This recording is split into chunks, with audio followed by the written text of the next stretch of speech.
सावधूतं परिजनसहितं श्रीकृष्णचैतन्यदेवम् श्रीराधा कृष्णपादान् सहगणललिता श्रीविशाखान्वितांश्च हे कृष्ण करुणा सिन्धु दीनबन्धो जगत्पते गोपेश गोपिकान्त राधाकान्त नमोऽस्तु ते तप्तकाञ्चन गौरङ्गी श्रीराधे वृन्दावनेश्वरी वृषभानुसुते देवी प्रणमामि हरिप्रिये वाञ्छाकल्पतरुभ्यश्च कृपा सिन्धुभ्य एव च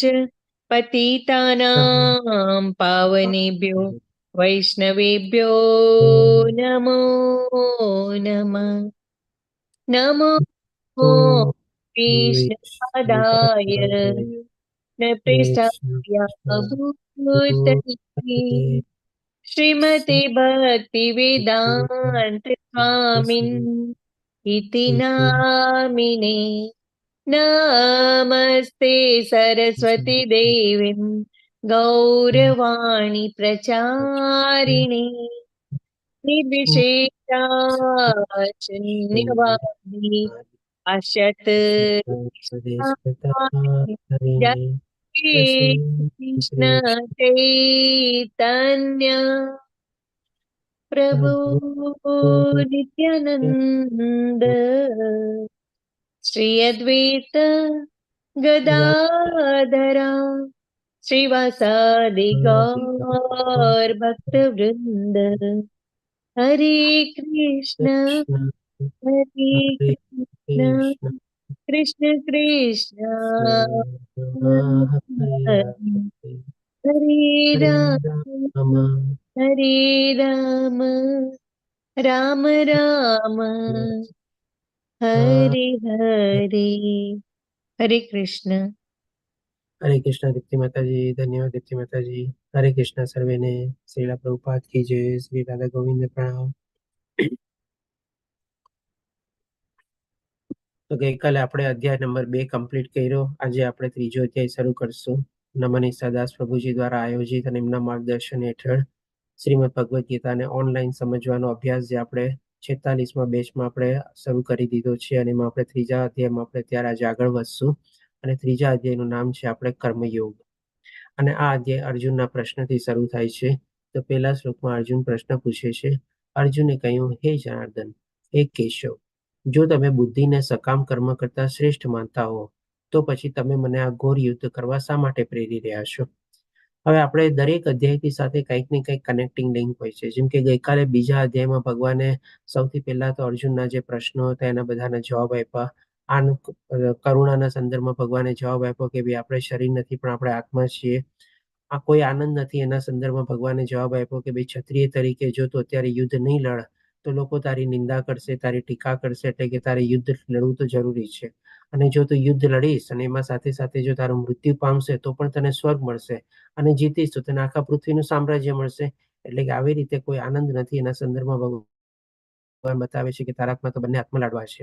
પછી જેનો ત્રીજો પ્રશ્ન હતો કે પાપ કરવાની પ્રતિક્રિયાથી પોતે પીડાય છે. તેના સંદર્ભમાં ભગવાન કહે છે કે જે કોઈ વ્યક્તિ સ્વધર્મ કરતા કરતા કોઈ પણ કર્મ કરે છે તો એના સંદર્ભમાં એને કોઈ પાપ લાગતું નથી. એટલે કે આના સંદર્ભમાં આપણે વિભીષણનો આપણો એક્ઝામ્પલ લીધેલો હતો, હનુમાનજીનો એક્ઝામ્પલ લીધેલો હતો, એક સૈનિકનો પણ એક્ઝામ્પલ લીધેલો હતો કે સ્વધર્મમાં આપણે કર્મ કરતા હોઈએ તેમાં પછી આપણે ગમે તેટલા ખરાબ કૃત્યમાં પણ પ્રવૃત્ત થવું પડે, કમ્પલસરી થવું પડે તો પણ એમાં કોઈ જાતના આપણને પાપ લાગતા નથી. પછી કૌટુંબિક પરંપરાના સંદર્ભમાં ભગવાને જવાબ આપ્યો કે ભાઈ એક જળાશયના સંદર્ભમાં આપણને દાખલો આપીને સમજાવ્યો કે જેમ જેમ એક મોટા જળાશયથી બધા પર્પઝ સર્વ થઈ જાય છે એવી રીતે આપણે સમજી શકીએ કે જે આ પરંપરાઓ જે છે આપણે ટેમ્પરરી છે, આપણા પોતાના સર્જિત કરેલી છે, અને સમય પ્રમાણે અને સંજોગો પ્રમાણે પરંપરા જે છે ચેન્જ થતી હોય છે. અને જે લોકો મોટા લોકો દાખલો પ્રસ્થાપિત કરે એના પ્રમાણે જ લોકો એને અનુસરે છે. એટલા માટે ભગવાન અર્જુનને કહે છે કે ભાઈ તું આટલો મોટો ક્ષત્રિય તરીકે જો એવો ઊંધો દાખલો પ્રસ્થાપિત કરીશ તો લોકો એને અનુસરશે. બાકી બધા પછી લોકો ભૂલી જશે, કહેશે કે અર્જુને પણ તો આમ કર્યું હતું ને. એટલા માટે કહે છે કે ભાઈ આ કૌટુંબિક પરંપરાઓની તું ચિંતા ન કર અને તારા સ્વધર્મ અને તારા કર્તવ્ય કર્મમાં તું પ્રવૃત્ત થા, કે જેથી કરીને તું એવો દાખલો પ્રસ્થાપિત કર કે ભાઈ આવનારી પેઢી એને ફોલો કરે.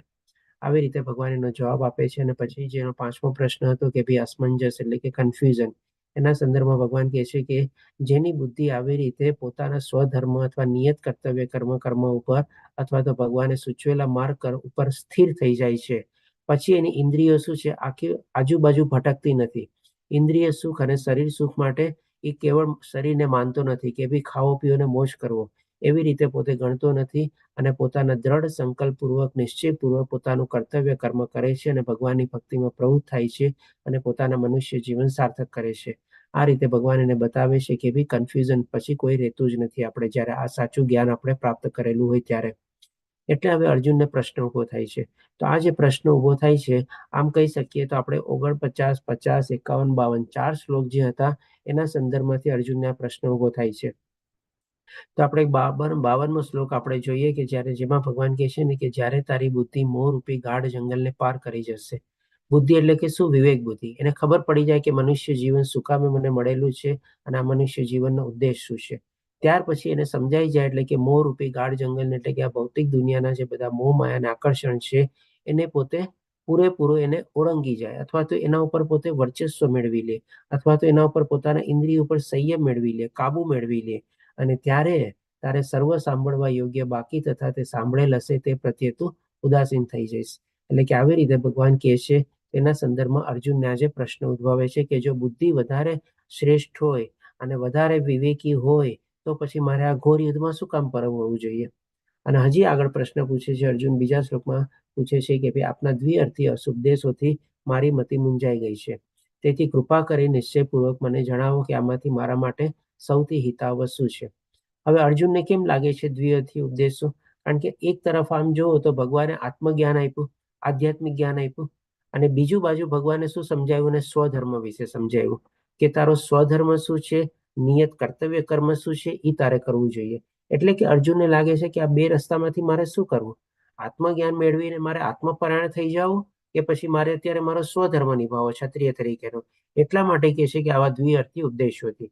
આના સંદર્ભમાં જેમ આપણે ગઈકાલે સમજ્યું કે ભાઈ ભગવાન 11 થી લઈને 30મા શ્લોકમાં આત્મજ્ઞાન આપે છે અને પછી આપણે 38 થી લઈને 53મા શ્લોકમાં ભગવાન સ્વધર્મનું જ્ઞાન આપે છે અને સાથે સાથે નિષ્કામ કર્મનું પણ જ્ઞાન આપે છે.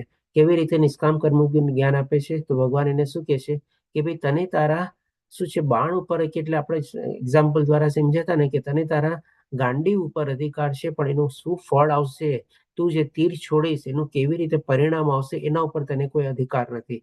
47મા શ્લોકમાં ભગવાન કહે છે ને કે કર્મણી એવા અધિકાર હસ્તે મા ફલેશુ કદાચિન. એ વાળા શ્લોક દ્વારા ભગવાન એને નિષ્કામ કર્મયોગ બી સમજાવે છે, સાથે સાથે ને સ્વધર્મ બી સમજાવે છે. અને ડેફિનેટલી ભગવાન સૌથી પહેલા એને આત્મજ્ઞાન બી આપે છે. એટલે કે હવે કે છે કે આ બેમાં મારે શું કરવું? મારે મારો અત્યારે સ્વધર્મ નિભાવવો કે પછી આત્મજ્ઞાન મેળવીને આત્મપરાયણ થઈ જાવ, યુદ્ધભૂમિ છોડીને ભાગી જાવ? એટલે કે આ સંજોગોના પ્રમાણે આપણે સમજીએ છીએ કે અર્જુનના મનમાં આવા બે પ્રશ્નો ઉદ્ભવે છે. હવે જોઈએ ભગવાન એનો શું જવાબ આપે છે. તો 5મા શ્લોકમાં ભગવાન કહે છે કે સોરી 5મા શ્લોકમાં ભગવાન કહે છે કે પ્રત્યેક વ્યક્તિને તેણે ભૌતિક પ્રકૃતિ દ્વારા મેળવેલા ગુણો અનુસાર વિવશ થઈને કર્મ કરવું જ પડે છે. એટલે કે કમ્પલસરીલી, મેન્ડેટરીલી, ઓબ્લિગેટરી માણસે કન્ટિન્યુઅસલી વિવશ થઈને કર્મ કરવું જ પડે છે. શેના પ્રભાવ હેઠળ? તો કે આપણે મનુષ્ય તરીકે જેવું આ ભૌતિક પ્રકૃતિના સંસર્ગમાં આવીએ છીએ તરત ને તરત આપણે ત્રિગુણી માયાથી બંધાઈ જઈએ છીએ, ત્રિગુણી માયાના પ્રભાવ હેઠળ આવી જઈએ છીએ. આ ડિટેલમાં આપણને ભગવાન 14મા અધ્યાયમાં સમજાવશે. આપણે જેમ જાણ્યું હતું ને કે આ ભગવદ્ ગીતામાંથી આપણને 5 મહત્વના વિષયોનું જ્ઞાન મળશે.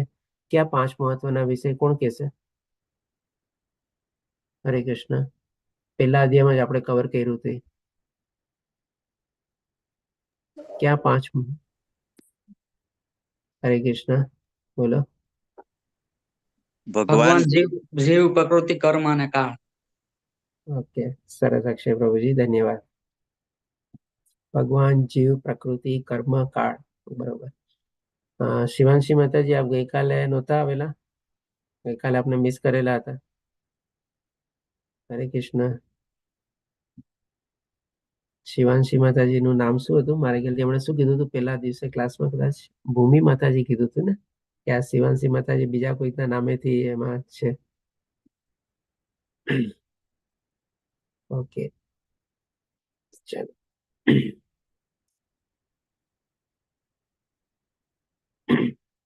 ઓકે, તો જો આપણે આ ડિટેલમાં છે ને 14મા અધ્યાય ભગવાન આપણને ગુણત્રય વિભાગીય સમજાવશે ને ત્યારે આપણને સમજીશું કે કેવી રીતે આપણે ત્રિગુણી માયાના પ્રભાવ હેઠળ આવીએ છીએ અને કેવી રીતે આપણે એનાથી બંધન કરતા થઈ જઈએ છીએ. એટલા માટે આપણે બધા કહેવાઈએ છીએ કે ભઈ શું કહેવાય છે આપણે? હરે ગુણાધીન. કૃષ્ણ. હા, ગુણાધીન. અને ભગવાન કહેવાય છે ગુણાધીશ અને ગુણાતીત. અને આપણે કહેવાય છે ગુણાધીન, કારણ કે આપણે એને આધીન છીએ, આપણે એનાથી બંધાયેલા છીએ. અને આવી રીતે ભગવાન કહે છે કે આ ભૌતિક પ્રકૃતિના જે 3 ગુણો છે એનાથી આપણે વિવશ થઈ જઈએ છીએ કે આપણે કોઈક ને કોઈક કર્મમાં તો પ્રવૃત્ત થવું જ પડે છે. કાં તો એ સતોગુણી હોય, કાં તો એ રજોગુણી હોય, કાં તો એ તમોગુણી હોય. એટલા માટે કહે છે કે તેથી કોઈ પણ મનુષ્ય એક ક્ષણ માટે પણ કર્મ કર્યા વિના રહી શકતો નથી. એટલે કે બાધ્ય થઈ જાય છે મનુષ્ય કર્મ કરવા માટે. તમે કહેશો કે ભાઈ આપણે ચૂપચાપ એકદમ શાંતિથી બેઠા હોઈએ, કાંઈ ન કરતા હોઈએ, તો પણ એકચ્યુઅલી છે ને આપણે કર્મ કરતા હોઈએ છીએ. કારણ કે આપણા મનમાં વિચારો તો કંઈક ને કંઈક આવતા જ હોય છે. આપણી અલગ અલગ જે પ્રમાણે વિચારો આવતા હોય છે એ પ્રમાણે આપણે બુદ્ધિ દોડાવતા હોઈએ છીએ. આપણે ભલે આપણી કર્મેન્દ્રિયો આપણે પ્રમાણે આપણે નિષ્ક્રિય હોઈએ, આપણા જે 5 કર્મેન્દ્રિયો છે એના પ્રમાણે ના હાથ ચલાવીએ, ના પગ ચલાવીએ, ના મોઢું ચલાવીએ, ના કાંઈ કરીએ, પણ આંખ પણ બંધ કરીને રાખી દઈએ, તેમ છતાં પણ આપણા મનમાં કંઈક ને કંઈક વિચાર તો આવતા જ હોય છે. અને એ વિચારોના હિસાબે આપણી બુદ્ધિ પણ અલગ અલગ જગ્યાએ દોડતી ભાગતી હોય છે. આપણે તો એ પણ એક જાતનું કર્મ છે ને. આપણે માનસિક કર્મ કરીએ છીએ આપણે. એટલે કે કર્મ કર્યા વિના મનુષ્ય એક ક્ષણ માટે પણ રહી શકતો નથી. તમે કહેશો આપણે સૂઈ જઈએ ત્યારે તો કોઈ કર્મ ન કરીએ, કદાચ ત્યારે મનમાં વિચાર ન આવતા હોય. બરાબર છે આપની વાત, સૂઈએ ત્યારે કર્મ આપણે ન કરતા હોઈએ, મનમાં વિચાર ન આવતા હોય, જો આપણે ગાઢ નિંદ્રામાં સૂઈ ગયા હોય તો. પણ એમાં પણ ક્યારેક ક્યારેક આપણને સ્વપ્ન આવે છે. એ પણ એક જાતનું આપણે કહીએ ને સુસુપ્ત અવસ્થામાં આપણું કર્મ ચાલે છે. આપણને નથી આપણી જ્ઞાનેન્દ્રિયોમાં પરોવાયેલી, નથી આપણી કર્મેન્દ્રિયો પરોવાયેલી, પણ આપણને ક્યાંક ને ક્યાંકથી સ્વપ્ન આવી જાય છે. અને એના ઉપરાંત તમે કહો મને સપના કોઈ દી નથી આવતા, તેમ છતાં પણ સૂતી વખતે પણ આપણે શ્વાસ તો ચાલુ જ હોય છે ને, આપણો હૃદયના ધબકારા તો ચાલુ જ હોય છે ને આપણા. એટલે કે કન્ટિન્યુઅસલી આપણે કર્મ તો કરવું જ પડે છે.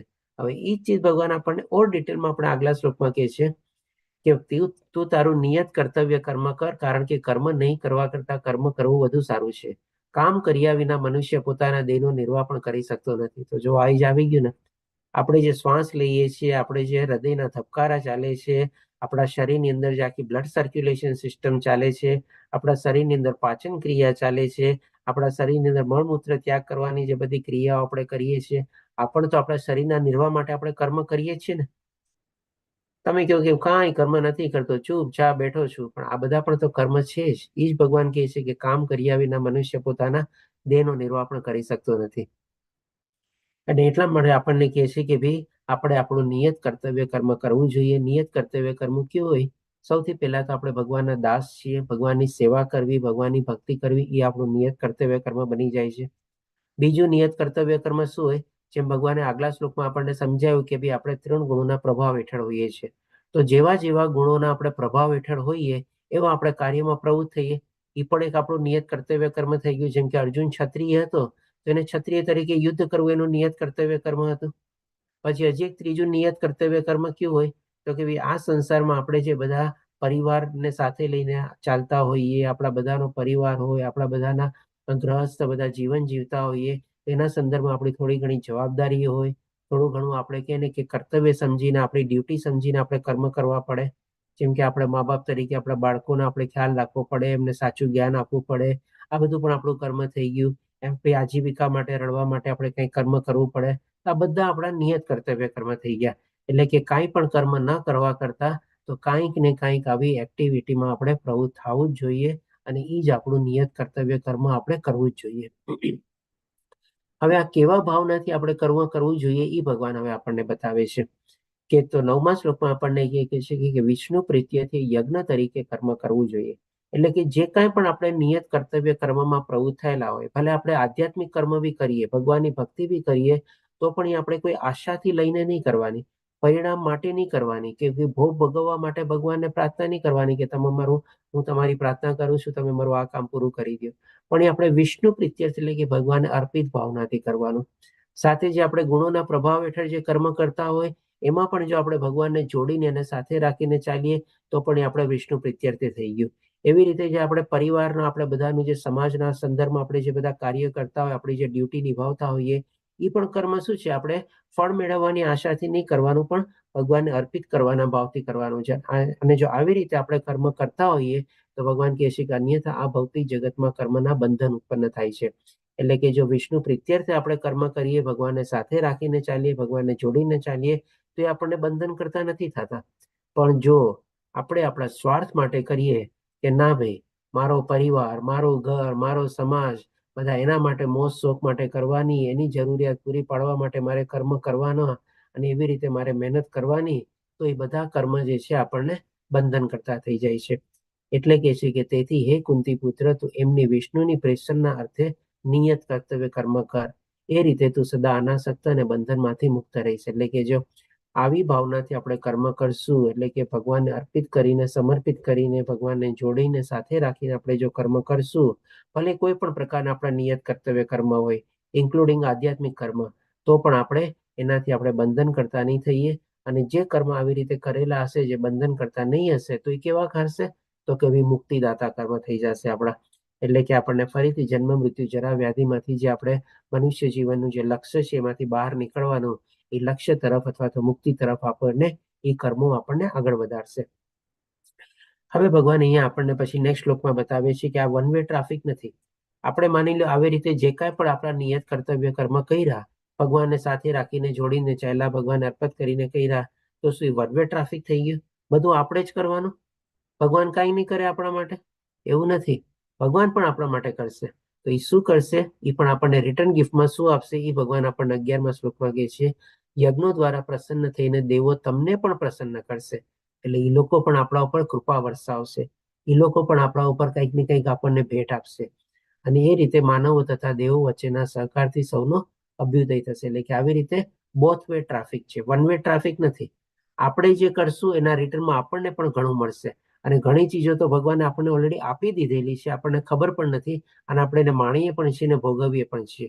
તો એ જ આપણને ભગવાન કેવી રીતે આપે છે, આ દેવી દેવતાઓ કેવી રીતે આપણને રિટર્ન ગિફ્ટ આપે છે, એ હવે ભગવાન આપણને આગલા શ્લોકમાં 12મા શ્લોકમાં કહે છે.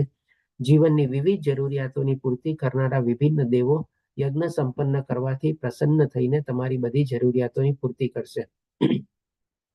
આપણા બધી જીવન જરૂરિયાત માટે આપણને કેટલી બધી જરૂરિયાતો હોય છે.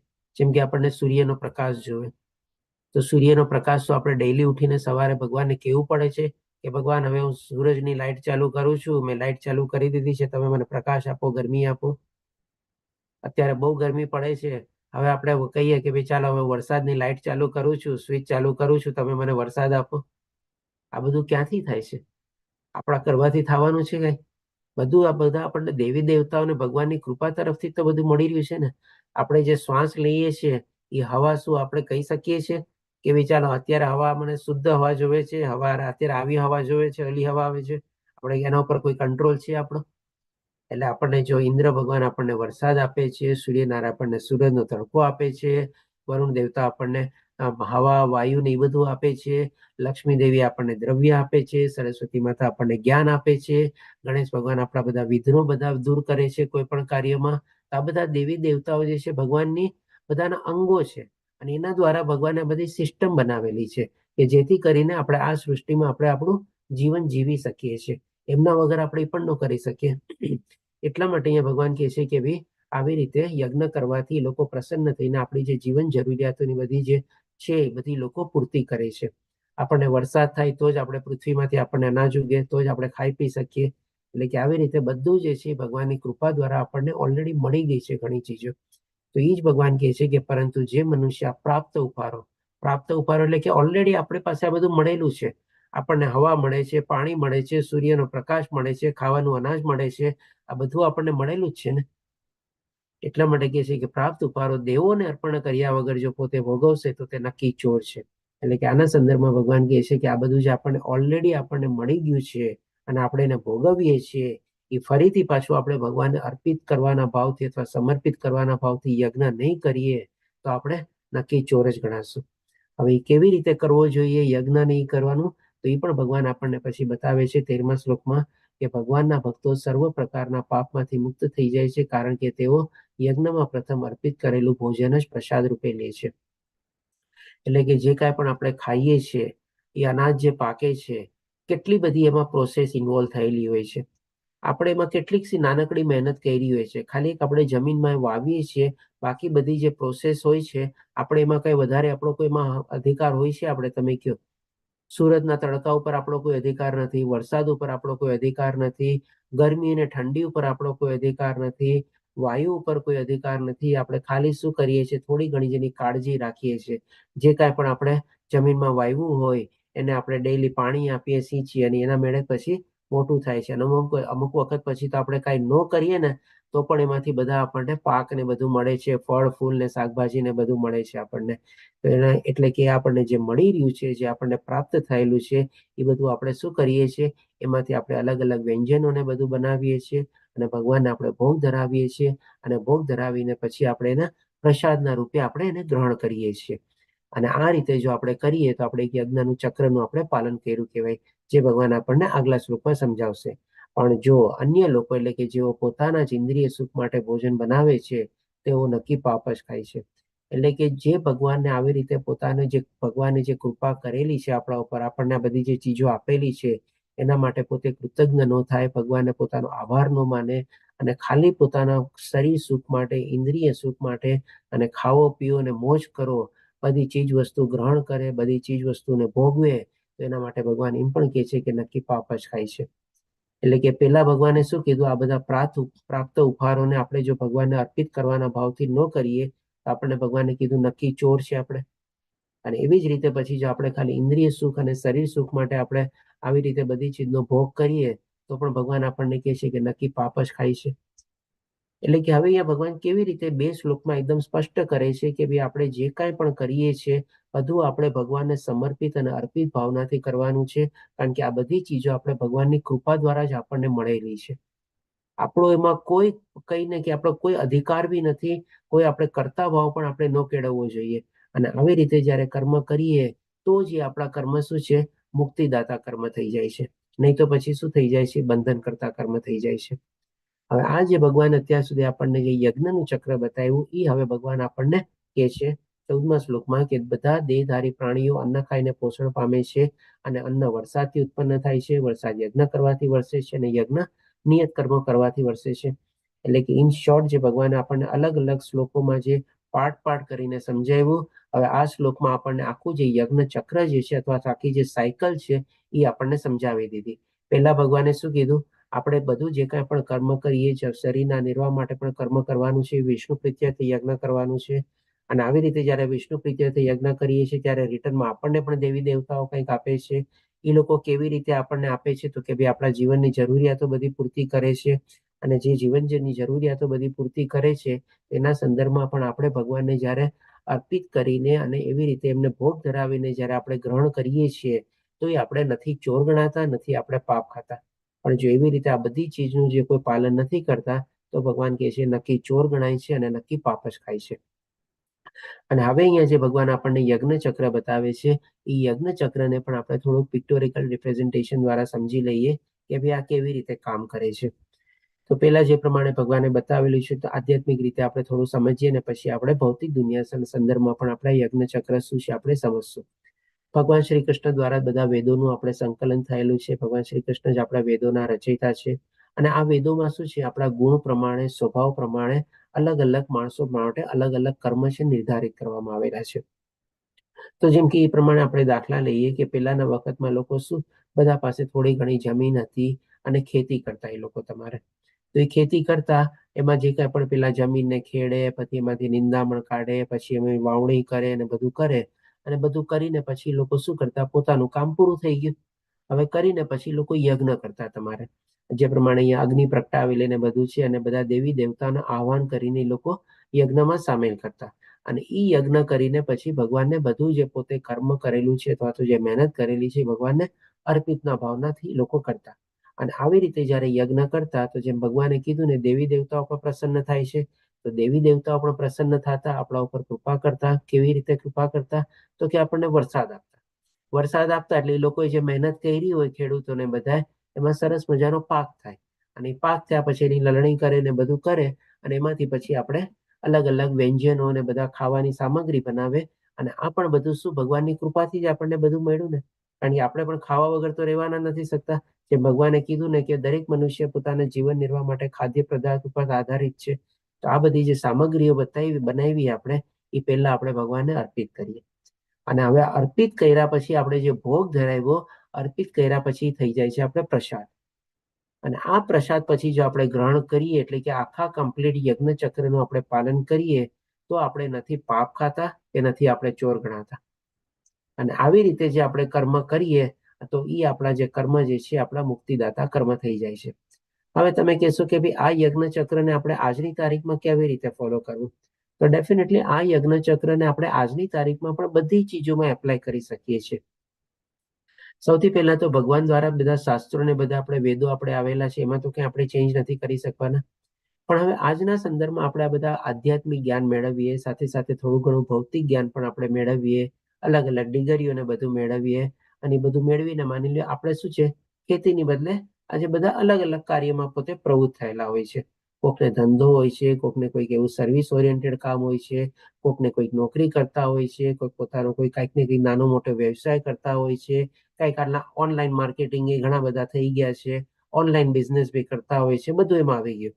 એટલે કે આજના સંદર્ભમાં બધા લોકો કંઈક ને કંઈક અલગ પ્રવૃત્તિઓમાં પોતાના ગુણ પ્રમાણે, પોતાની લાયકાત પ્રમાણે, પોતાના કાબેલિયત પ્રમાણે અને પોતાના ગુણો પ્રમાણે અલગ અલગ લાઈનો ચૂઝ કરે છે, અને એમાં પોતે પ્રવૃત્ત થયેલા હોય છે.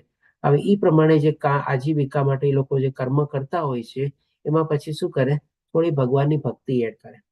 સવારના પોરમાં ઉઠીને જેમ કે ભગવાનનું નામ લે, ભગવાનને સરસ મજાનું નિત્ય કર્મ કરીને એક જે માળાની સંખ્યા પ્રમાણે માળા લે, ભગવાન માટે ભોગ બનાવે, ભગવાનને ભોગ ધરાવે, તૈયાર થઈને પોતે ઓફિસે જાય. ઓફિસે જઈને પણ પેલા જઈને ઓફિસમાં પેલા ભગવાનનું નામ લે, ભગવાનને દીવાબત્તી કરે, પૂજાને બધું કરે. પછી પોતે પોતાની જગ્યાએ બેસે, કામ કરે. ઇવન કામ કરવાના જે સાધનો હોય એના ઉપર પણ ક્યારેક ભગવાનનો ફોટો લગાડેલો હોય, ભગવાનને નમન કરીને પોતે કમ્પ્યુટર કે કંઈ ઓન કરે તમારે. પછી એવી રીતે કાર્યમાં પ્રવૃત્ત થાય, આખો દિવસ કાર્ય કરે, પાછો ઘરે આવે, ઘરે ફ્રેશ થઈને પાછું ભગવાનને નમન કરે, ભગવાનની સ્તુતિ કરે, થોડી પ્રાર્થના કરે. 2 વાર જમતો ખાતો પીતો હોય ત્યારે પણ પેલા ભગવાનને યાદ કરીને પોતે જમવાનું ગ્રહણ કરે. સૂતી વખતે પણ ભગવાનની સરસ મજાની કોઈ આરતી કરે કે સ્તુતિ કરે, અને સૂતા પહેલા પણ ભગવાનની જે પ્રાર્થના કરવાની પ્રમાણે પ્રાર્થના કરે. આ રીતે થઈ ગયું ભગવાન માટેનું ભક્તિનું કાર્ય બધું આખા દિવસમાં. અને આવી રીતે જ્યારે એ ભગવાનની ભક્તિ બી સાથે કરે છે અને પોતાનું કર્મ બી કરે છે, ત્યારે ભગવાન પણ કૃપા કરે છે. કેવી રીતે કૃપા કરે છે? તો કે ભાઈ ધંધો કરતો હોય તેનું સેલ વધારે, એને પ્રોફિટ આપે, નોકરી કરતો હોય તેનો પગાર વધે, એનો પ્રમોશન મળે, અલગ અલગ રીતે એને પૈસા મળે. અને આ રીતે જે એને પૈસા ને બધું મળે, એમાંથી શું છે, એના બધા જીવનની ખાવા પીવાની સામગ્રી કયો, કપડા લેતા કયો, રહેવા કરવા માટે કયો, એ બધી ચીજો પોતે લે. અને એમાં પણ શું, પેલા ભગવાનને યાદ કરે. પેલા ભગવાન માટે છે કે નહીં, આજે જેમ કે ખાવાનું બનાવે તો પેલા ભગવાન માટે ભોગ બનાવે. કોઈ કપડા પોતાના માટે લે તો પેલા વિચારે કે મારા ભગવાન માટે વાઘા છે કે નહીં, મારા ભગવાનનો શણગાર પૂરો છે કે નહીં. ભગવાનને યાદ કરીને પછી પોતે લે. માની લો ભગવાન માટે બધું હોય અને પોતાના માટે કાંઈ લે, તો પણ શું છે, નવી ચીજ લાવ્યો હોય એ પણ પેલા ભગવાનની પાસે જઈને પેલા અર્પણ કરે કે ભગવાન તમારા આશીર્વાદથી મને આ નવી ચીજ મળી છે. મોબાઈલ લ્યો કે કપડા લ્યો કે ઘરની ગાડી લ્યો કે ગમે તે લ્યો, તમે બધી ચીજ પેલા ભગવાનને અર્પણ કરે. અને ભગવાનને સાથ સહકાર સાથે જોડી અને પછી અર્પણ કર્યા પછી પોતે એ ચીજોને પ્રસાદના રૂપે ગ્રહણ કરે, અથવા તો એ ચીજોને વાપરે. તો આ રીતે આપણે યજ્ઞ ચક્રને આજની તારીખમાં પણ આપણે એને ફોલો કરી શકીએ છીએ. એટલે આ જે ભગવાને યજ્ઞ ચક્ર કીધેલું છે આપણને, હવે આ યજ્ઞ ચક્ર શું છે, અલગ અલગ યુગમાં અલગ અલગ પ્રમાણે હોય. તો કેવી રીતે? તો કે ભાઈ સતયુગમાં લોકો શું કરતા, આવી રીતે ટાઈપની કઠોર સાધના અને તપસ્યા કરતા, જંગલમાં જાતા અને એવી રીતે સાધના કરીને ભગવાનને પ્રાપ્તિ કરવાની કોશિશ કરતા. પછી એવો ત્રેતાયુગ. ત્રેતાયુગમાં શું છે, આવા બધા યજ્ઞો થતા અગ્નિ પ્રગટાવીને, કારણ કે એમાં શુદ્ધ સામગ્રી, ઘી ને બધું આપણે હોમવાની જરૂર હોય, એવા મંત્રો ઉચ્ચારણ કરવાની જરૂર હોય, એવા બ્રાહ્મણોનો પણ આપણને સાથ સહકાર જોવે કે જેના બધા મંત્રો ઉચ્ચારણ આવતા હોય. તો એ પ્રમાણે બધા ત્રેતાયુગમાં ત્યારે યજ્ઞ થતા. પછી એવો દ્વાપર યુગ. દ્વાપર યુગમાં લોકો શું, બધા મંદિરે ને બધે જતા, ત્યાં જઈને સેવા કરતા, ત્યાં જઈને કે પ્રવચન ને બધું સાંભળતા, અલગ અલગ કાર્યમાં ત્યાં પ્રવૃત્ત થતા. એટલે કે એ રીતે દ્વાપર યુગમાં યજ્ઞ થતા. હવે આપણે કળિયુગમાં શું છે, આ બધી ચીજોમાંથી આપણે આ 3 ચીજમાંથી આપણે જોવા જઈએ તો કળિયુગમાં આપણા માટે કાંઈ ચીજ પોસિબલ નથી. પહેલા તો આપણે આવી સાધના પણ ન કરી શકતા, આવું આપણા મન ઉપર કંટ્રોલ નથી રાખી શકતા, આવા યજ્ઞો પણ આપણે નથી કરી શકતા, કારણ કે સૌથી પહેલા તો એવી શુદ્ધ સામગ્રી નથી મળતી, અને મળે તો પણ કેટલી મોંઘી હોય આપણે. અને સાથે સાથે એવા વૈદિક મંત્રો ઉચ્ચારણ કરવા વાળા, આપણને વિદ્યા જાણવા વાળા એવા કોઈ બ્રાહ્મણો પણ આપણને મળતા નથી. અને મંદિરોમાં પણ આપણે જોઈ શકીએ છીએ કે ભાઈ આપણને ઘણીવાર ઓછો સમય હોય છે, ક્યારેક મંદિર બહુ દૂર આવે, આપણા સમય પ્રમાણે મંદિર ખુલે બંધ થાય, આપણી પાસે પર્યાપ્ત સમય હોતો નથી. એક દિવસમાં આપણે 8 દર્શન આપણે મંદિરે જઈને કરી શકીએ.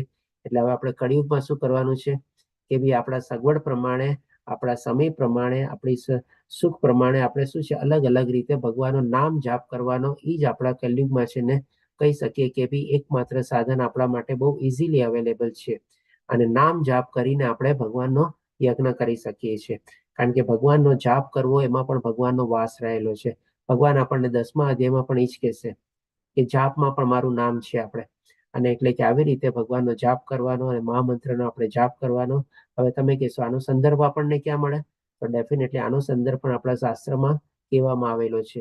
શ્રીમદ ભાગવતમમાં પણ આપણે કહેવામાં આવેલો છે કે જપ યજ્ઞ જ કળિયુગમાં આપણે છે. ઇવન 10મા અધ્યાયના 25મા શ્લોકમાં પણ ભગવાન કહે છે કે ભાઈ જપમાં પણ, યજ્ઞમાં પણ હું જપ યજ્ઞ છું.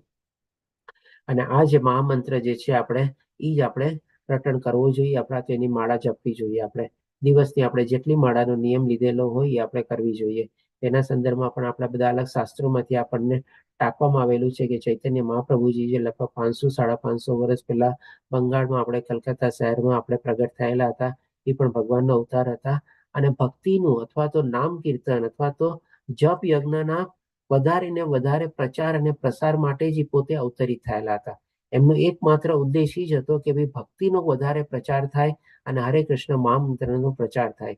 એટલા માટે આપણે આ સવારના પોરમાં જે મંગલાચરણ લઈએ છીએ એમાં પણ આ લઈએ છીએ આપણે, જય શ્રી કૃષ્ણ ચૈતન્ય પ્રભુ નિત્યાનંદ શ્રી અદ્વૈત ગદાધરા શ્રીવાસાદિ ગૌરભક્ત વૃંદા. એમાં કોણ કોણ આપણે 5 મહત્વને આપણે લઈએ છીએ પણ એમાં વર્ણવેલું છે. ચૈતન્ય, કૃષ્ણ ચૈતન્ય એટલે કે ભગવાન શ્રી કૃષ્ણ પોતે છે, નિત્યાનંદ એટલે કે બલરામજી છે, અને અદ્વૈત એટલે કે વિષ્ણુ અને સદાશિવજીના કોમ્બિનેશનમાં છે આપણે, અને ગદાધર એટલે કે રાધા રાની, અને લલિતા સખી એટલે કે નારદ શ્રીવાસાદિ એટલે કે નારદ મુનિ. આપણે એટલે કે આવી રીતે 5 તત્વોને આપણે યાદ કરીને પછી આપણે હરે કૃષ્ણ કૃષ્ણ કૃષ્ણ હરે હરે, હરે રામ રામ રામ હરે હરે એનો જે મંત્ર જે છે આપણે જપીએ છીએ માળા ઉપર.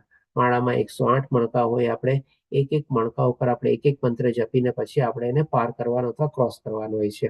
અને આવી રીતે 108 વાર આપણે જપીએ એટલે આપણી એક માળા કમ્પ્લીટ થાય. અને આવી રીતે આપણે જો ભગવાન, આ પણ ભગવાનનું યજ્ઞ જ છે. આપણે કળિયુગમાં એકમાત્ર યજ્ઞ કહી શકીએ આ જપ યજ્ઞ જ છે. બસ હરે કૃષ્ણ મહામંત્રનો જપ યજ્ઞ કરીએ એ જ એકમાત્ર આપણા પાસે સાધન અત્યારે ઉપલબ્ધ છે આપણે કહી શકીએ. અને આમાં પણ આપણે એક માળા તો આપણે શરૂઆત કરવી જોઈએ. અને જો વધારે સંખ્યાની આપણે આગળ કરી શકીએ તો બહુ જ સારું છે. 16 માળા એક આઈડિયલ કહેવાય છે આપણા માટે. અને ઘણા લોકો તો એના કરતા પણ વધારે કરતા હોય છે. કેમ કે આપણી સાથે અત્યારે રમેશ પ્રભુજી છે, દિવસની 64 માળા કરે છે. તમારે બોલો, આમાંથી કોણ કોણ કેટલા લોકો માળા કરે છે? આમાંથી મને કહો તો પ્લીઝ. ચેટ બોક્સમાં લખી શકે છે અથવા તો અનમ્યુટ થઈને બોલી શકે છે, હેન્ડ રેઝ કરી શકે છે. કેટલી માળા કરે છે એ પણ આપ બતાવી શકો છો મને. હરે પ્રભુજી. હરે કૃષ્ણ માતાજી. હરે પ્રભુજી. હા, રોજની 3, કોક વાર 4 કે 5 થાય, જેટલી રોજની થાય 3, તમારે. 4, 5 બરોબર, સરસ માતાજી. ઓકે, ચેટ બોક્સમાં પણ બધા લોકો લખે છે માતાજી 3 માળા, શૈલેષ પ્રભુજી 2 માળા, દર્શના માતાજી 8 માળા, સરસ. કીર્તિમા પ્રભુજી 21 માળા, ચિંતન પ્રભુજી 2 માળા, સરસ. ચાલો, આપણામાંથી ઘણા બધા રિપીટર છે એટલા માટે હું બધાને પૂછું છું. ઓકે, અમરેશનાથ પ્રભુજી બી છે આપણી સાથે આજે. ઓકે, સરસ. 16, સરસ. ચલો, વિમલા માતાજી બી છે, બધા છે. મહેશ પ્રભુજી છે. ઓકે, હરે કૃષ્ણ પ્રભુજી, ગયા વર્ષે મારી એવરેજ 18 માર્ક, આ વખતે મેં એવરેજ 21 રાખી છે પ્રભુજી. બરોબર, સરસ. જો આપણે એકચ્યુઅલી મેથડ છે પ્રોગ્રેસ 32 કરવાની. લગે કરી નાખી, 32 લગે. 32 લાગીને, વાહ, સરસ અક્ષય પ્રભુજી, ખૂબ સરસ. ચાલો, ઓકે, મહેશ પ્રભુજી કે છે ઓછામાં ઓછી એક. વાહ, આપણે કે નિયમ કહેવાય ને, સંકલ્પ કહેવાય કે ભાઈ ગમે તે થાય, કમ વોટ મેં ઓછામાં ઓછી એક તો કરવી જ છે. વધારે થાય તો અલગ વાત છે, પણ ઓછામાં ઓછી એક કરવી. આ પણ એક સારા નિયમ કહેવાય આપણે. ઓકે, 5 માળા છે. સરસ. ચાલો હરે કૃષ્ણ બધાને પ્રભુજી. હરે કૃષ્ણ માતાજી. બોલો. હું 5 માળા કરું છું રોજ. 5 માળા. સરસ માતાજી, ધન્યવાદ. ઓકે, તો ચાલો જાણીને ખુશી થઈ. બધા કમસે કમ 1 માળા તો એટલીસ્ટ બધા પાસેથી 1 તો સાંભળવા મળી જોઈએ મને કન્ફર્મ બધા. અને ઉપરમાં આપણને 64 માળા તો રેકોર્ડ છે જ રમેશ પ્રભુજીનો. એનો રેકોર્ડ તોડવો તો બહુ જ ડિફિકલ્ટ છે. ઓકે, ચાલો ખૂબ સરસ. હવે જો ભગવાન આપણને કહે છે કે જો આપણે અત્યારે મહત્વ જાણી લીધું કે આપણે જો આ રીતે યજ્ઞ કરીએ તો ડેફિનેટલી આપણે નથી ચોર ગણાતા કે નથી આપણે પાપ ખાતા. ચાલો એ પ્રમાણે આપણે જીવન જીવતા હોઈએ, ભગવાનની ભક્તિ બી કરતા હોઈએ, માળા બી જપતા હોઈએ, ભગવાનની પૂજા કરતા હોઈએ, ભગવાનની સાધના કરતા હોઈએ, ભગવાનને આપણે કઈ કે અલગ અલગ રીતે આપણે ભગવાનનો શણગાર વાઘા તે બધું બી કરતા હોઈએ. પણ હવે ભગવાન આપણને 16મા શ્લોકમાં કહે છે કે હે પ્રિય અર્જુન, જે મનુષ્ય માનવ સમાજમાં આ પ્રમાણે વેદો દ્વારા સ્થાપિત યજ્ઞ ચક્રનું પાલન નથી કરતું તે નિશ્ચિતપણે પાપમય જીવન વ્યતીત કરે છે. ચાલો આપણે પહેલા સમજ્યા કે ભાઈ ચાલો નક્કી ચોર ગણાય છે, પાપ ખાય છે, તો બધું હજી કઈ ને કે તમો ગુણમાં માણસ એ બધું આવી રીતે કરતો હોય બરાબર છે. પણ એનું જે આખું મનુષ્ય જીવન જે છે એ અહીંયા ભગવાન સુધા કહી દે છે કે આખું પાપમય જીવન વ્યતીત કરી રહ્યો છે. બોલો, એટલે કે બેકાર જીવન જીવી રહ્યો છે. આવો મનુષ્ય માત્ર ઇન્દ્રિય તૃપ્તિ માટે જીવિત રહીને નિરર્થક જીવન વ્યતીત કરે છે. બોલો, આટલા સ્પષ્ટ શબ્દોમાં અહીંયા ભગવાન આપણને કહી દે છે કે આ મનુષ્ય જીવનમાં જો આપણે આવી રીતે ભગવાનની આપણે સેવા, ભક્તિ, પ્રાર્થના, યજ્ઞમાં ન જોડાઈએ તો આપણે મનુષ્ય જીવન આપણે કેટલું બરબાદ કર્યું કહેવાય, કેટલું વ્યર્થ કર્યું કહેવાય આપણે. કે જે કહેવાય છે ને આપણા શાસ્ત્ર પ્રમાણે મનુષ્ય જીવન મળવું છે ને બહુ બહુમૂલ્ય છે. આપણે ડેફિનેટલી છે બેધારી તલવાર, પણ આ મનુષ્ય જીવનમાં તો આપણે આ જ્ઞાન મેળવીને ભગવાનની ભક્તિમાં પ્રવૃત્ત થઈ શકીએ છીએ ને. ભગવાન એક આપણને ચાન્સ આપે છે કે ભાઈ તારા હજી ઘણા બધા પાપ કર્મો ભોગવવાના બાકી છે, પણ લે તને હું વચ્ચે ઇન બિટવીન એક ચાન્સ આપી દઉં છું.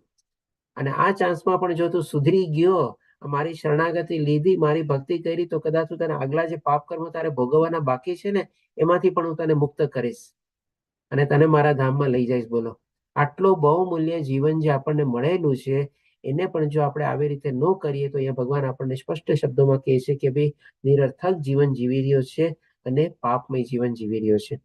ઉલટાનું ઓર અધમ ગતિમાં થાશું આપણે જાશું. એટલે હવે પછી ભગવાન આપણને 19મા શ્લોકમાં કહે છે કે તેથી કર્મના ફળમાં આસક્ત થયા વગર મનુષ્ય પોતાનું કર્તવ્ય સમજીને નિરંતર કર્મ કરતા રહેવું જોઈએ. કર્મ ક્યારેય બંધ કરવાનું નથી, આજીવન કર્મ કરવાનું છે. શરીરના નિર્વાહ માટે પણ કર્મ કરવાનું છે, નિયત કર્તવ્ય કર્મ કરવાનું છે, પોતાના ગુણ પ્રભાવના હિસાબે આપણે કર્મ કરવાનું છે, પોતાની જવાબદારી પ્રમાણે કર્મ કરવાનું છે, અને એના ઉપરાંત ભગવાનના દાસ તરીકે ભગવાનની ભક્તિ બી આપણે કરવાની છે. આટલું કમ્પલસરીલી આપણે કરવાનું ને કરવાનું જ છે આપણે. કારણ કે અનાસક્ત રહીને કર્મ કરવાથી મનુષ્યને પરમેશ્વરની પ્રાપ્તિ થશે. અને આમાં પણ જો આપણે કર્મફળની આશા નહીં રાખશું તો ભગવાન કહે છે કે આપણને પરમેશ્વરની પ્રાપ્તિ થશે. એટલે કે કેટલું સરસ મજાનું આપણને પરિણામ બી અહીંયા ભગવાન બતાવી દે છે.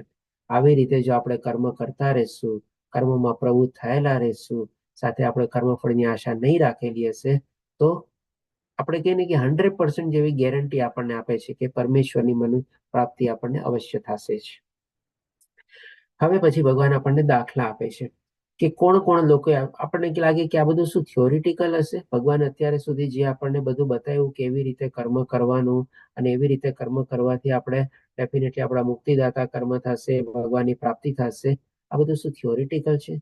તો કે ના, થિયોરિટિકલ જરાય નથી. ભગવાન પોતાના મુખેથી છે ને આપણને દાખલા આપે છે. બોલો, તો અહીંયા સૌથી પ્રથમ પેલા 20મા શ્લોકમાં ભગવાન કહે છે કે જનક જેવા રાજાઓએ માત્ર નિયત કર્તવ્ય કરવાથી સિદ્ધિ પ્રાપ્ત કરી હતી. નિયત કર્તવ્ય એટલે કે પોતાના ગુણ પ્રમાણે, લાયકાત પ્રમાણે, જવાબદારી ને બધું પ્રમાણે. અને સિદ્ધિ પ્રાપ્ત કરવાનો મતલબ શું? તો કે ભાઈ પરમેશ્વરને પ્રાપ્ત કર્યા હતા, મનુષ્ય જીવનનું લક્ષ્ય પ્રાપ્ત કરેલું હતું. માટે સાધારણ જન સમુદાયને શિક્ષિત કરવા માટે પણ તારે કર્તવ્ય કર્મ કરવું જોઈએ. એટલે કે આવી રીતે ભગવાન અર્જુનને જનક રાજાનો એક્ઝામ્પલ આપીને પણ કહે છે કે ભાઈ મેં તને ખાલી થિયોરિટિકલ જ્ઞાન નથી આપ્યું, આના સંદર્ભમાં જે પુરાવા છે ને એ પણ હું તને શાસ્ત્રમાંથી ટાંકવીને કહું છું. એટલે આ જનક રાજા, એટલે કે જનક રાજા કોણ? તો કે ભાઈ સીતા મૈયાના ફાધર, એમના પિતાશ્રી, કે જે આપણે દ્વાપર યુગ આપણે ત્રેતા યુગમાં થઈ ગયા તમારે. રામ ભગવાન રામના સસરા.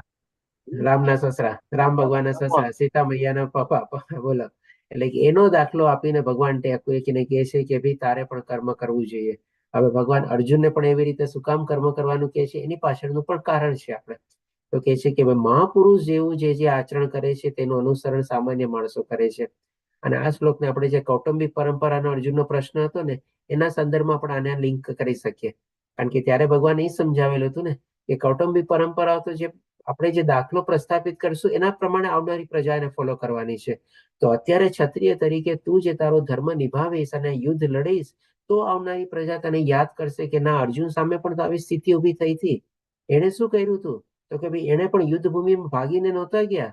એને પણ કે આત્મજ્ઞાન મેળવી, એને પણ તો જ્ઞાન મળી ગયું હતું. આત્મજ્ઞાન મળીને એ પણ તો કઈ જંગલમાં સાધના કરવા નહોતા વયા ગયા, પણ ત્યાં જ ઉભા રહીને એને ક્ષત્રિય ધર્મ પેલા નિભાવ્યો હતો. પોતાનું નિયત કર્મ કર્યું તું એને ત્યારે. એટલા માટે ભગવાન અર્જુનને કહે છે કે મહાપુરુષ જે આચરણ કરશે તેનું અનુસરણ સામાન્ય માણસો કરે છે. અને ઉદાહરણ રૂપ આચરણ દ્વારા જ તે જે આદર્શ પ્રસ્થાપિત કરે છે. આપણામાં કહેવાય છે ને કે એક્ઝામ્પલ ઇઝ બેટર હંમેશા. એટલે કે દાખલા દ્વારા તારે એવો આદર્શ પ્રસ્થાપિત કરવાનો છે કે જેથી કરીને આવનારી પ્રજા તને યાદ બી કરે અને તને ફોલો બી કરે અને તારું અનુસરણ બી કરે. તેનું સમગ્ર જગત અનુસરણ કરે છે. હવે પછી ભગવાન આપણને આગલા શ્લોકમાં સમજાવે છે, 22મા શ્લોકમાં પોતાનો દાખલો આપે છે. બોલો, તો પોતાના દાખલા દ્વારા પણ ભગવાન આપણને કહે છે કે હે પુત્ર, ત્રણેય લોકમાં મારા માટે કોઈ પણ કર્મ નિયત કરેલ નથી. ભગવાને શું કર્મ કરવાની જરૂર છે? બોલો, ભગવાન પાસે તો બધું જ છે. ભગવાન પાસે છ પ્રકારનો ઐશ્વર્ય છે. ક્યાં 6 પ્રકારના ઐશ્વર્ય છે આ ભગવાન પાસે? આપણે પેલા અધ્યાયમાં લીધેલું હતું. સુંદરતા, સમૃદ્ધિ, ખ્યાતિ, શક્તિ, જ્ઞાન અને ત્યાગ. ખૂબ સરસ છે પ્રભુ. આ બધું ભગવાન પાસે છે. નહીં પણ પરાશર મુનિએ શું કીધું હતું કે સંપૂર્ણ માત્રામાં છે. કોઈ ચીજ અધૂરી નથી, કોઈ ચીજ ભગવાન પાસે ખૂટતી નથી કે ભગવાન એ ચીજની જરૂર બી નથી. બધું તો સંપૂર્ણ માત્રામાં રહેલું છે. એટલે તો ભગવાન પોતે કહે છે કે મારા માટે કોઈ કર્મ નિયત કરેલ નથી. શું કામ એ નિયત કરેલ નથી? તો કે મને કોઈ ચીજનો અભાવ જ નથી. મને કોઈ વસ્તુનો અભાવ નથી કે નથી મારે કશું મેળવવાની જરૂરિયાત. કોઈ ચીજ મને જોતી બી નથી, ગમતી બી નથી, અથવા તો અધૂરી બી નથી કે અભાવ બી નથી. તેમ છતાં હું નિયત કર્તવ્ય કર્મ કરવામાં કાર્યરત રહું છું. આપણે જાણીએ છીએ કે ભગવાન જયારે અવતરિત થયા હતા ત્યારે એમણે પણ બધા કાર્યો કરેલા હતા. નાનપણમાં માતાને પજવવાનું પણ એને કાર્ય કરેલું હતું, નટખટતા પણ દેખાડેલી હતી, અને મોટા થઈને ભગવદ્ ગીતાનું જ્ઞાન પણ એમણે આપેલું હતું. ક્ષત્રિય તરીકે બધા અસુરોનો વધ બી કરેલો હતો અને પોતે પોતાનું સાંસારિક ગ્રસ્ત જીવન બી જીવ્યા હતા. એમના પણ પુત્રો પુત્રી બધું હતું. આપણે એટલે કે બધી અવસ્થામાં બધા એને કે વર્ણ વ્યવસ્થા, બ્રહ્મચર્ય બધામાંથી પોતે પસારી થયા હતા. ઇવન આપણે કહી શકીએ કે ભાઈ સાંદીપની ઋષિના આશ્રમમાં જઈને એમણે જ્ઞાન પણ લીધેલું હતું. એટલે કે બધા પ્રોસેસમાંથી, બધા વર્ણાશ્રમમાંથી પોતે પસાર થયેલા હતા અને બધા ટાઈપના કર્મ કરેલા હતા એમણે. પછી 26મા શ્લોકમાં એટલે ભગવાન કહે છે, હવે થોડો ભગવાન ટોપિક ચેન્જ કરે છે અહીંયા આપણને, કે માની લો હવે જે લોકો આવી રીતે આ બધી ચીજને જેને જ્ઞાન નથી અને ખાલી પોતાની ઇન્દ્રિય તૃપ્તિ અને શરીર સુખમાં પોતે પ્રવૃત્ત થયેલા છે, અને જે લોકોને આ બધું જ્ઞાન થયેલું છે, એટલા માટે કહે છે કે વિદ્વાન મનુષ્ય કોણ? જેને આત્મજ્ઞાન પ્રાપ્ત થયેલું છે. સકામ કર્મોમાં આસક્ત એવા અજ્ઞાની લોકોના મનને વિચલિત કરવા જોઈએ નહીં. આપણે મેજોરિટી આપણને અત્યારે આ જ લોકો મળે છે. અજ્ઞાની એટલે કે આધ્યાત્મિક જ્ઞાન નથી, પોતાના મનુષ્ય જીવનનું લક્ષ્ય શું છે એને ખબર નથી, અને સાથે સાથે સકામ કર્મોમાં એ લોકો પ્રવૃત્ત થયેલા છે. એ લોકો શું માને છે કે ભાઈ આ જે મનુષ્ય જીવન છે ખાલી ભોગવવા માટે છે, ખાવો પીવો અને મોજ કરવો, અને શરીર સુખ ને ઇન્દ્રિય સુખ માટે જ છે. આપણે એવું જ ધારણ કરીને એ લોકો ગધેડાની જે મહેનત કરતા હોય છે. હા, એમ પણ કહી શકીએ લોકો ખોટું કામ બી નથી કરતા, પૂરી મહેનત મજૂરી કરીને જ બધું કરે છે એ લોકો. પણ આ જ્ઞાન જે છે એ લોકોને પૂરું હોતું નથી, અથવા તો અધૂરું જ્ઞાન હોય છે. અને જે લોકો આવા જ્ઞાની હોય છે એ લોકો આવા લોકોને શું છે વિચલિત ન કરવા જોઈએ. શું કામ અને કેવી રીતે ન વિચલિત કરવા જોઈએ એના માટે ભગવાન આપણને કહે છે તેમ તેમને કર્મનો ત્યાગ કરવા માટે પ્રોત્સાહન આપવું જોઈએ નહીં. એટલે આપણે કોઈને એમ ન કહેવાય કે ભાઈ આ બધા સકામ કર્મ છે, આનાથી કાંઈ તને મળવાનું નથી, આ તો દુઃખાલયમાં શાશ્વતમ છે, તને ટેમ્પરરી બેનિફિટ મળશે, સુખ મળશે, પાછું તારું દુઃખનું કારણ બની જશે. આવું બધું જ્ઞાન તમે એને દેવા જાવ ને, એ માણસ કહેશે ઠીક છે, મેં સાંભળી લીધું, બરાબર છે, મને મારું કરવા દે, તું તારું કર બસ. એ લોકો રાતોરાત કોઈ ચેન્જ નથી થવાના તમારે. પણ કેવી રીતે આપણે એને ચેન્જ કરવાના છે? તો કે છે ભગવાન, પરંતુ ભક્તિભાવપૂર્વક કર્મમાં વ્યસ્ત રહેવા માટે પ્રેરણા આપવી જોઈએ, એને પ્રોત્સાહન આપવું જોઈએ, એને સમજાવવું જોઈએ કે ભાઈ આ જે તું કરસ એમાં તને શું સંપૂર્ણ આનંદ લાભ મળે છે, પરમાનન્ટ મળે છે, આમાંથી તને પાછું કોઈ તકલીફ નથી થતી? એના બદલે તો આવી રીતે થોડું ઘણું કર તો તને એમાં કેટલો આનંદ મળશે, કેટલું સુખ મળશે. અને ભગવાને આમ કીધેલું છે કે જો આપણે નક્કી પાપ ખાઈએ છીએ, ચોર કહેવાઈએ છીએ, તો તને આ બધું ગમે? આવી રીતે કંઈક ને કંઈક આડી અવડી રીતે કે આપણે એમાં એને સજી મઢીને આપણે એને સમજાવવાની કોશિશ કરવાની છે કે જેથી કરીને આસ્તે આસ્તે કૃષ્ણમય ભાવનામૃતનો એનો વિકાસ થાય. રાતોરાત તમે કોઈ માણસને ચેન્જ નથી કરી શકવાના આપણે. એટલા જ માટે તો જો અત્યારે આપણે જે માળાનો લીધું આપણે બધાને છે કે ભાઈ જે કાંઈ પણ પોતે કરતા હોય ને એ ચાલુ રાખે, બરાબર છે, પણ એમાં એક માળા હરે કૃષ્ણ મહામંત્રની પોતે એમાં એડ કરી દે બસ.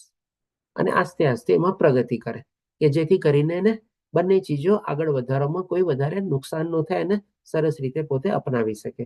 તો આ રીતે ભગવાન અહીંયા આપણને માર્ગ બતાવે છે અને રસ્તો બતાવે છે કે કેવી રીતે આપણે બીજા લોકોને પણ કૃષ્ણભાઈ ભાવના રૂપમાં આપણે વાળવા જોઈએ, એને પ્રોત્સાહન આપવું જોઈએ, એને પ્રેરણા આપવી જોઈએ, એક સાથે નહીં પણ સ્લોલી ગ્રેજ્યુઅલી. હવે પછી ભગવાન આપણને 27મા શ્લોકમાં કહે છે કે જીવ મિથ્યા અહંકારના પ્રભાવથી મોહગ્રસ્ત થઈને પોતાની જાતને સમગ્ર કાર્યોનો કર્તા માની લે છે, પણ હકીકતમાં ભૌતિક પ્રકૃતિના 3 ગુણો દ્વારા તે થતા હોય છે. આ જે ભગવાન આપણને જ્ઞાન આપે છે ને આ બહુ મહત્વનું જ્ઞાન એટલા માટે છે કારણ કે આપણે લોકો શું છે ક્યારેક ક્યારેક આવી રીતે પોતાને કર્તા માની બેસીએ છીએ કે ભાઈ આ ચીજ તો મારા કારણેથી, આ ચીજ તો મેં કર્યું, હું નહોતો થાત જ નહીં, હું નહોતો આગળ જ નો કામ વધત. તો એકચ્યુઅલી છે ને આ પણ આપણું અધૂરું જ્ઞાન છે અથવા તો ખોટું જ્ઞાન છે. આપણે કોઈ ચીજના કરતા છે જ નહીં. આપણે આ બધી જે ચીજો છે આપણે ત્રિગુણી માયાના પ્રભાવ હેઠળ અથવા તો આપણો જે ડ્રાઇવિંગ ફોર્સ હોય છે કોઈ પણ કાર્યમાં પ્રવૃત્ત થવા પાછળનો એ આ ત્રિગુણી માયાનો પ્રભાવ રહેલો હોય છે. એટલે કે આવી રીતે ખોટો અહંકાર નથી કેળવવાનો કે ભાઈ આ કામ મેં પાર પાડ્યું, આ કામ મારા થકી થયું, આ કામ હું ન હોતો થાત જ નહીં. આપણે કોઈ ચીજના કરતા નથી, કોઈ ચીજના સ્વામી નથી અને કોઈ ચીજના ભોગતા નથી. આપણે આ 3 ચીજ એકદમ આપણે ગોલ્ડન રૂલના હિસાબે આપણે લખી લેવાની છે અને આપણે સમજી લેવાની છે. તો આપણું જીવન છે ને બહુ સહજ થઈ જાય. અને આ નોર્મલી આપણને કરતા ભાવ શું કામે આવે છે? કારણ કે જ્યાં સુધી આપણો આ દેહાત્મ ભાવ છે ને ત્યાં સુધી આપણને આવો કરતા ભાવ આવે છે કે ભાઈ મેં કર્યો ને મારા થકી થયું. જેમ આપણે બે ટ્રેન હોય, આપણે એક ટ્રેન સ્થિર ઉભેલી હોય, આપણે જે ટ્રેનમાં બેઠા હોય માની લો સ્થિર બેઠેલી છે આપણે એમાં, અને સામેથી કોઈ ટ્રેન ચાલતી ટ્રેન પસાર થઈ જાય તો આપણને કેવું લાગે કે ભાઈ આપણી ટ્રેન પણ ચાલે છે. તો આના કારણે આપણા દેહાત્મ ભાવના કારણે આપણું આ જે શરીર ચાલે છે ને એના કારણે આપણને એમ લાગે છે કે ભાઈ આપણે આ બધા કામ આ શરીર દ્વારા આપણે પોતે કરીએ છીએ. આપણો ખોટો આભાસ છે, આપણે કહી શકીએ ને મિથ્યા અહંકાર છે આપણો. એટલે કે કોઈ ચીજના આપણે પોતે કરતા ન માનવું જોઈએ. બધી ચીજની પાછળ આ ત્રિગુણી માયા રહેલી છે. આપણે એ જ જવાબદાર છે આપણે. હવે પછી અર્જુનનો પ્રશ્ન આવે છે. તો 36મા શ્લોકમાં અર્જુન પ્રશ્ન પૂછે છે કે અર્જુને પૂછ્યું કે હે વૃષ્ણવંશી, જાણે કે બળજબરીથી તેમાં પરોવાયો હોય તે મનુષ્ય ઈચ્છતો ન હોવા છતાં પાપ કર્મમાં સાથી પ્રેરાય છે. આ બહુ પ્રેક્ટિકલ પ્રશ્ન છે, આપણા બધા માટે એપ્લિકેબલ છે. કારણ કે ઘણીવાર આપણે જો કંઈક ને કંઈક ખોટું કામ કરી બેસીએ છીએ, જાણતા અજાણતા થઈ જાય છે અને પછી પાછળથી પણ આપણને એના માટે કંઈક તકલીફ અથવા દુઃખ વેઠવું પડે છે. આપણને પોતાને અફસોસ થાય છે કે ભાઈ આ કામ મેં કેમ આવી રીતે કર્યું હશે, મારો નેચર તો આવો છે નહીં, કેવી રીતે આ કામ થઈ ગયું હશે. એટલે કે અર્જુન આવી રીતે પ્રશ્ન પૂછે કે ક્યારેક બળજબરીથી શું કામ આપણે આવા પાપ કર્મ કરીએ છીએ? તેનો જવાબ ભગવાન 37મા શ્લોકમાં આપે છે. પૂર્ણ પુરુષોત્તમ પરમેશ્વર બોલ્યા, હે અર્જુન, આનું કારણ રજોગુણથી. કીધું ને કે ત્રિગુણી માયા જ આપણા ઉપર પ્રભાવિત છે. આ રજોગુણ પણ ત્રિગુણી માયાનો એક ગુણ છે. આપણે એટલે કે ત્રિગુણ માયાથી ઉત્પન્ન થયેલ કામ જ છે. એટલે કામ એટલે કે ઈચ્છા અને વાસના બંને રીતે આપણે એને લઈ શકીએ. અને જે પછીથી ક્રોધનું રૂપ ધારણ કરે છે અને જે આ જગતનો સર્વભક્ષી મહાપાપી શત્રુ છે. એટલે સૌથી મોટામાં મોટો આપણો શત્રુ કોણ છે? તો કે ભાઈ કામ. ઈચ્છા જે આપણે કેળવીએ છીએ ને મનમાં, અને એના પછી જે આપણે ચિંતન કરીને જે પ્રવૃત્ત થઈએ છીએ ને ત્યાંથી જ બધા આપણા પ્રોબ્લેમ છે ને શરૂ થાય છે. આપણે તો એ જ ભગવાન હવે આપણને અલગ અલગ 3 ટાઈપની એક્ઝામ્પલ આપીને બતાવે છે કે આ જે આપણે અંદરમાં જે ઈચ્છા જાગે છે એની કેટલી ઇન્ટેન્સિટી અથવા કેટલી મોટી પ્રબળતા હોય છે, કેટલું બધું આપણે ચિંતન કરીએ છીએ અને પછી આપણે એમાં પ્રવૃત્ત થઈએ છીએ. એ 3 એક્ઝામ્પલ આપીને આપણને ભગવાન બતાવે છે. તો ક્યાં 3 એક્ઝામ્પલ આપે છે એ બી આપણે જોઈએ. ભગવાન 38મા શ્લોકમાં કહે છે કે જેવી રીતે અગ્નિ ધુમાડાથી, દર્પણ ધૂળથી અથવા ભ્રૂણ ગર્ભાશયથી આવૃત રહે છે, તેવી રીતે જીવાત્મા કામ વડે વિભિન્ન માત્રાથી આવૃત થયેલો છે. એટલે આપણી અંદર રહેલો જે આત્મા જે છે અને મન દ્વારા જે આપણે બધી ઈચ્છાઓ જે કેળવીએ છીએ એ ઈચ્છાઓની તીવ્રતા પ્રમાણે ભગવાન અહીંયા 3 એક્ઝામ્પલ આપે છે. જેમ કે પહેલું એક્ઝામ્પલ શું છે? અગ્નિ ધુમાડાથી. એટલે કે ભાઈ અગ્નિ ક્યાંય પણ લાગી હોય પહેલા આપણને અગ્નિ દેખાય નહીં, પહેલા આપણને ધુમાડો દેખાય. ધુમાડો દેખાય આપણે કહીએ કે ભાઈ અગ્નિ લાગેલી છે. પછી જેમ જેમ ધુમાડો દૂર થતો જાય અને અગ્નિની પ્રચંડતા વધતી જાય ત્યારે આપણને અગ્નિ દેખાય.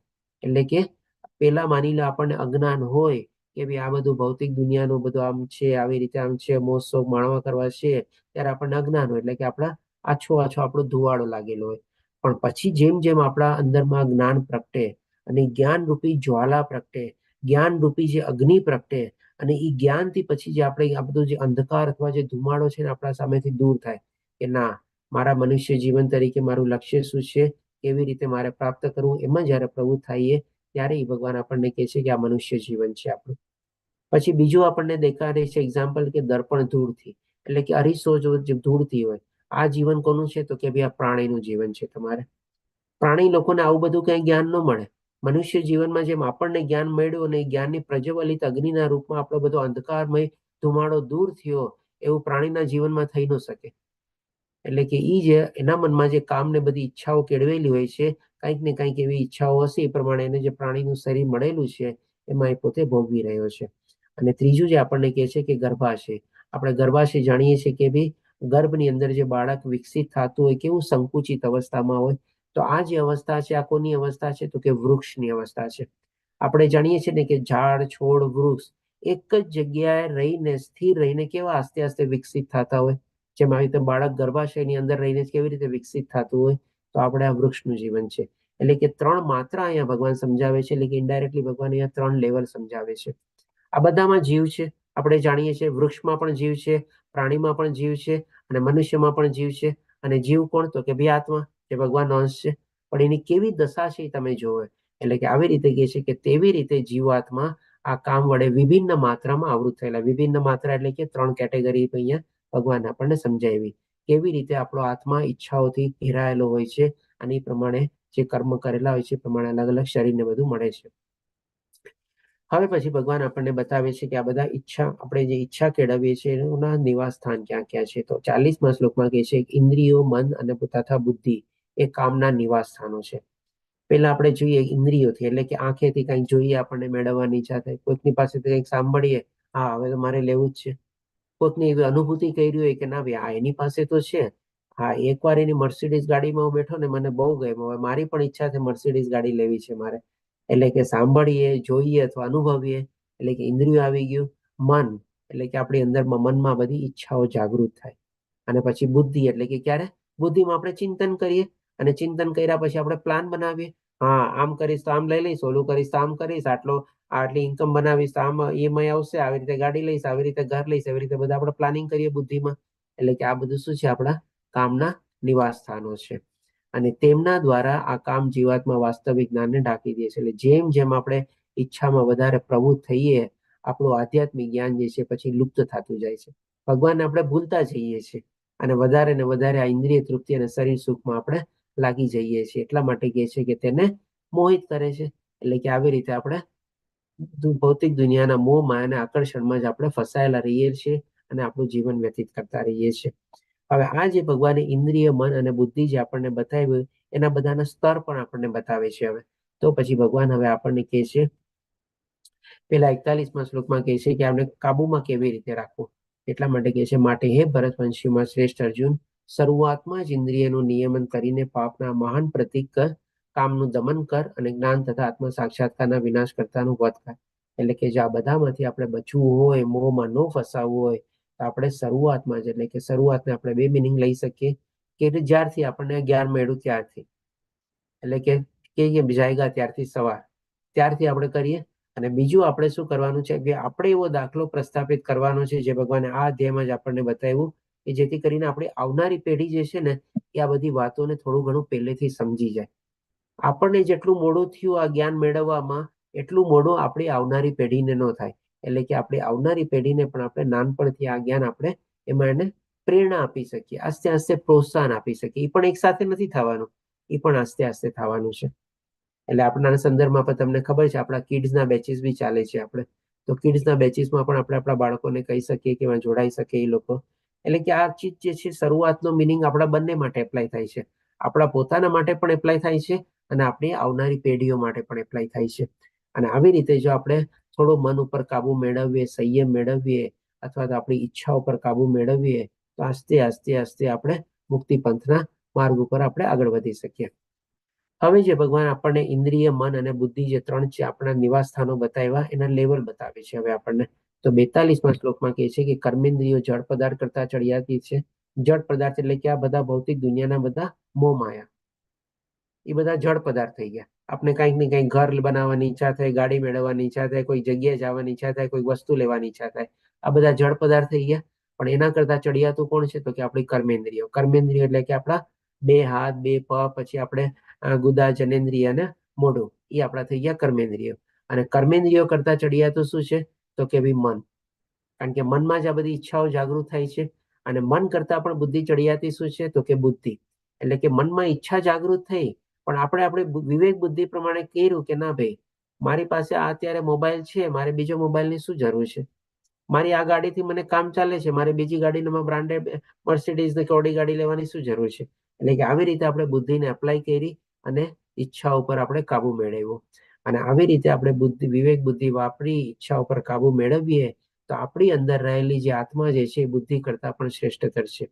તો એ આત્માને આપણે આપણા જે શરીર રૂપી જે આ રથ છે આપણે, અને જે ઇન્દ્રિયોના જે આપણા 5 ઘોડા છે આપણે, એ ઘોડાને આપણા મન અને બુદ્ધિ દ્વારા જો આપણે કાબુમાં રાખીએ તો આપણા શરીરમાં બેઠેલા જે આત્મા જે છે એની જે જર્ની જે છે ને બહુ સરસ થઈ જાય. બાકી જો તમે કોઈ રફ ડ્રાઈવર હોય અને એ આવી રીતે કાંઈ ખાડા ખબડા સ્પીડ બ્રેકરનો ખ્યાલ ન રાખે, એટલે કે આપણા ઇન્દ્રિય રૂપી કાબુમાં ન રાખીએ, જેમ તેમ ગાડી હંકારતો હોય, તો આપણા અંદર રહેલા આત્માની હાલત શું થાય બિચારાની? ક્યાં જઈને પડે, કેવી રીતે થાય? એટલે કે આવી રીતે ભગવાન આપણને અલગ અલગ લેવલ બતાવે છે મન, બુદ્ધિ અને ઇન્દ્રિયોના સંદર્ભમાં. હવે આના જ પ્રમાણે આપણે કેવું જીવન જીવીએ છીએ ને એ પણ આપણે નિર્ધારિત કરી શકીએ છીએ. તો જેમ કે હવે આપણે જોઈએ, અહીંયા ભગવાન આપણને એ જ રીતે અલગ અલગ આપણને 5 સ્તર બતાવે છે આપણા જીવન જીવવાના સ્તર. કે ભાઈ પહેલા માની લો આપણે અન્નમય એટલે કે શારીરિક સ્તર ઉપર જીવતા હોય, એટલે કે ભાઈ આપણા શરીરને ખાવા પીવા જોઈએ ને, બસ ખાવા પીવાનું 2 ટાઈમ ખાવાનું મળી ગયું એટલે કે ઓ ઘણું બધું થઈ ગયું, જીવનમાં ઘણું બધું મેળવી લીધું. તો આવી રીતે જો આપણું જીવન જીવતા હોઈએ તો આ થઈ ગયું કયું આપણું? તો કે ભાઈ અન્નમય અથવા તો શારીરિક સ્તર પૂરતું. પછી આવે એનાથી ઉપરનું સ્તર એટલે કે પ્રાણમય અથવા તો વિષયાશક્તિ સ્તર. એટલે કે ભાઈ ખાવા પીવાનું તો બરાબર મળી ગયું, પણ હવે એક કામ કરીએ ને, થોડું ઘણું આપણે રહેઠાણ માટે ઘર બનાવીએ, અલગ અલગ વસ્તુઓ થોડીક વસાવીએ, એમાં ગાડી લઈએ, એસી લઈએ, આ લઈએ, બધું લઈએ, અને આવી રીતે પણ આપણે ખાલી આપણા શરીર સુખ અને ઇન્દ્રિય સુખ માટે જીવીએ તો થોડું ઘણું એડવાન્સ લેવલ તો થયું, પણ આપણું પ્રાણમય જીવન થયું. એટલે અહીંયા સુધી જો આપણે જીવતા હોઈએ તો આપણા અને પ્રાણીમાં કોઈ ફરક નથી. આજે જો પ્રાણીને પણ તો 2 ટાઈમ ખાવાનું મળી જાય છે, પ્રાણીને પણ તો રહેવા માટેનું ઘર હોય છે, એ પણ તો એનું દર બનાવે છે, એની ગુફા બનાવે છે, એનો માળો બનાવે છે. આપણે ઘરમાં રહીને આપણે શરીર સુખ માણતા હોઈએ, આપણે માની લો કે ને કે ખાવું, પીવું, ઉઠવું, બેસવું, મળત્યાગ કરવું અને મૈથુન કરવું. તો આ રીતે પ્રાણીએ પણ તો બધું કરી લીધું ને. એને પણ તો પોતાનું ખાવાનું મેળવી લીધું, પોતાનો માળો બનાવી લીધો, ત્યાં જઈને મૈથુન પણ કરી લીધું, બાકી બધું બી ક્રિયાઓ બધી કરી લીધી. તો આપણા અને પ્રાણી જીવનમાં ફરક શું થયો તમારે? પણ એના ઉપર સ્તર આવે છે જ્ઞાનમય એટલે કે માનસિક સ્તર. એટલે કે આ જ્ઞાનમય લેવલ કયું? તો કે ભાઈ અહીંયા આપણે શું છે, થોડી ઘણી ભૌતિક દુનિયાની આપણે ડિગ્રીઓ લઈએ છીએ, જ્ઞાન લઈએ છીએ આપણે. અહીંયા આપણે કહી શકીએ કે થોડું અને આપણા અને પ્રાણીના જીવનમાં ફરક આવી શકે છે, કારણ કે એ જ્ઞાની લોકો મેળવી શકતા નથી. પણ આ જે જ્ઞાન મેળવીએ છીએ, એ જ્ઞાન મેળવીને પણ ફાયદો શું આપણને? આપણે ઓર ને ઓર બધી વધારે સુવિધા અને સગવડો આપણા જીવનમાં વધારીએ છીએ ને.